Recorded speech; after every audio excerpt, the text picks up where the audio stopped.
नमस्कार विद्यार्थी मित्रांनो. तर पहा आपल्या समोर घातांकाचा एक प्रश्न आहे. प्रश्न असा आहे, 4चा 56 घाताला जर 6 ने भागल्यास बाकी किती उरेल?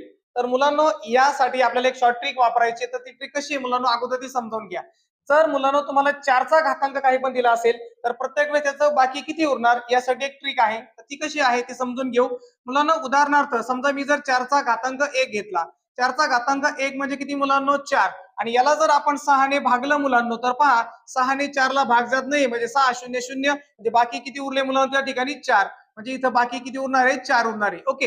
आता जर मी 4चा दुसरा घातांक घेतला मुलांनो तर 4चा दुसरा घातांक किती असतो 16 त्याला काय करा 6 ने डिवाइड करा मुलांनो पहा बरं मग 6 2 12 16 तून 12 गेले किती उरले पुन्हा मुलांनो 4 उरलेले आहेत. आता समजा 4चा मी तिसरा घातांक घेतला 4चा तिसरा घातांक मुलांनो 64 असतो त्याला 6 ने डिवाइड करा पहा 6 1 6 आणि 6 1 6 किती उरले मुलांना पुन्हा पुन्हा त्या ठिकाणी 4 उरलेत म्हणजे असा तुम्ही 4चा घातांक कितीही संख्या घ्या कोणती संख्या घ्या प्रत्येक वेळेस बाकी किती उरणार आहे मुलांना 4 उरणार आहे. म्हणून याची शॉर्ट ट्रिक अशी आहे 4चा कितीही घातांक दिला आणि त्याला 6 ने जर भागलं तर प्रत्येक वेळी बाकी किती उरणार आहे 4 उरणार आहे. धन्यवाद.